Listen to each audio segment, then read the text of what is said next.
मी ऐश्वर्या तपासे. मी Jignesh सरांचे product आधीपासून वापरते, but मला प्रोडक्टचं पूर्ण नॉलेज सरांचं वर्कशॉप अटेंड केल्यानंतरच भेटलं.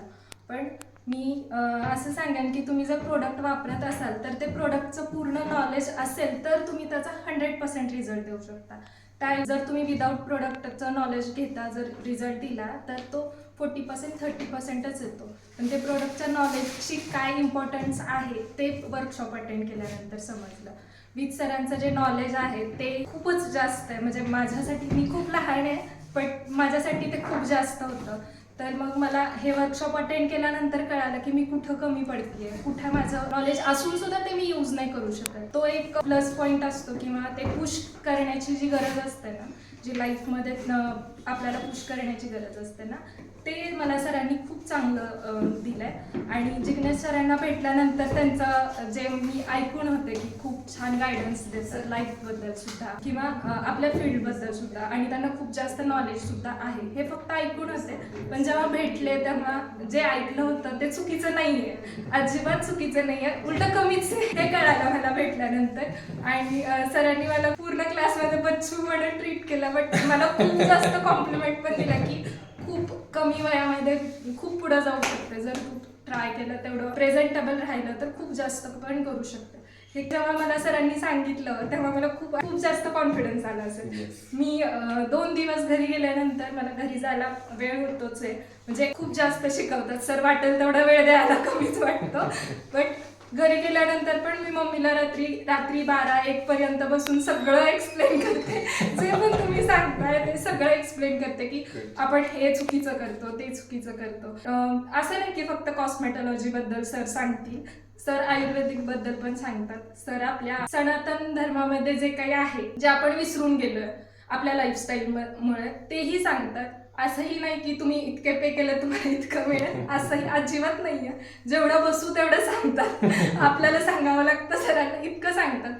पण मी जेवढे क्लास अटेंड केले त्याच्यामध्ये मी खूप जास्त कन्फ्यूज होते. त्यांनी मला नॉलेज दिलं, नोट्स दिल्या, बट मला नव्हतं हे की मी करू शकते. पण बाकीच्या सरांनी म्हणजे सागर सरांनी वगैरे त्याच्यामध्ये मला थोडंसं कॉन्फिडन्स दिला. मग मी ते प्रोडक्ट वगैरे चालू केले होते. बट मला तो कॉन्फिडन्स होता ना, तो पण कमीच होता माझा तरी सुद्धा, की मी रिस्क घ्यायला तयार नव्हते. बट मी क्लास करता करताच रिस्क घ्यायला चालू पण केलं. आणि सरांनी तो कॉन्फिडन्स दिला, ॲक्च्युली दिला. असं नाही की फक्त बोलण्यासाठी दिलं की नाही तू करू शकते असं. पण त्याचं एक असतं ना की आपण कसा तो बिल्ड करायचा आहे, आपल्या बिझनेसमध्ये कसं रिस्क घ्यायचंय, कुठे रिस्क घेणं सेफ आहे हेही सांगितलं. फक्त प्रोडक्ट नॉलेज की माझं असं प्रोडक्ट आहे तू असं वापर, असं नाही की हेच प्रोडक्टचं. म्हणजे मी जेवढे क्लासेस अटेंड केले सर, ते त्यांचे प्रोडक्ट सेल करतात ॲक्च्युली, की आमचं प्रोडक्ट असं वापरलं तर तुम्हाला असा रिझल्ट येईल. हां, मार्केटिंग टाईप. बट मी तुम्हाला आल्याच सांगितलं होतं की मी खूप जास्त केमिकल फील्डचे क्लास केलेत, पण मला अजिबात ते मला क्लिअरच नाही आहे. पण आज मी सरांना मगाशीच सांगितलं की मला खूप माझे सगळे पॉईंट क्लिअर झाले. मी तर फुल सॅटिस्फाईड आहे, 100% सॅटिस्फाईड आहे. पण सरांचं म्हणणं आहे की अजून द्यायची गरज आहे तुम्हाला. तर मी ये शुरुआत है. हाँ, एक लाइन में बोलो तो ये शुरुआत है, ये अंत नहीं. सुरुवात आहे.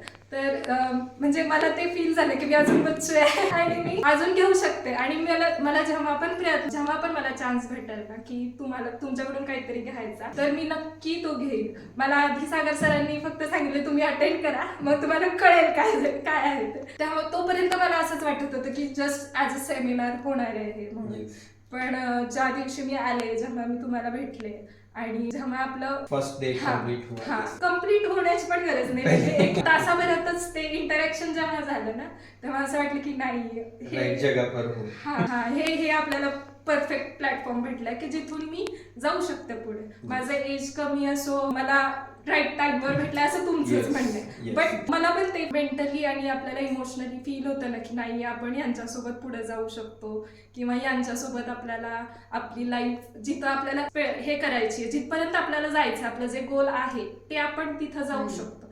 याचा कॉन्फिडन्स म्हणजे क्लासच्या व्यतिरिक्त तो कॉन्फिडन्स मला तुमच्याकडून आला. आणि मी एवढं सांगेन की मी तुमच्यासोबत लाईफ टाईम कनेक्टेड राहणार आहे. कारण मला असं वाटत होतं की मी या माणसालाच शोधत होते जो मला नाही का बरोबर पार्टवरती, बरोबर रोडवरती घेऊन जाईल की नाही तू हे कर म्हणून.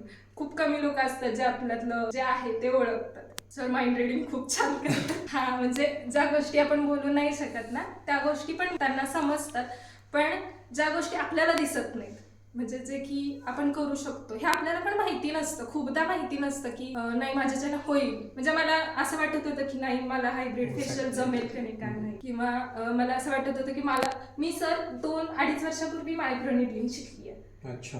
पण मला अजून कॉन्फिडन्स आला नव्हता. मी अरे. तुम्हाला आल्यापासून मला असं झालं की नाही इतकं रिस्की नाही आहे ते, आपण करू शकतो. कारण माझ्याकडे फक्त नोट्सच होत्या. Yes yes. त्यांनी आम्हाला इतकं काही सांगितलं नाही, फक्त लाईटली सांगितलं. पण त्याच्यानंतरच्या पण गोष्टी असतात, आफ्टर केअर असते, त्याच्यामध्ये काय करू शकतो आपण. असं नाही की आमचं प्रोडक्ट वापरा, हे घरी घेऊन जावा आणि हे वापरा, असं नाही. तुम्ही सांगितलं म्हणजे तुम्ही मेडिकल प्रोडक्टमध्ये कोणतं करू शकता, कोणतं प्रोडक्ट तुम्ही ॲज अ ब्युटिशियन वापरू शकता, कोणतं प्रोडक्टची तुम्हाला परमिशन नाही आहे. प्रत्येक प्रोडक्टचे साईड इफेक्ट पण असतात, तेही तुम्ही सांगितले की हे आहे, हे करू नका, याचे असे साईड इफेक्ट्स आहेत. ते करणं सुद्धा खूप गरजेचं आहे सर, कारण त्याच्यामध्ये जर अडकलो आपण तर आमची लाईफ स्टॉप होईल ना. ते करणं सुद्धा खूप गरजेचं आहे. आणि मी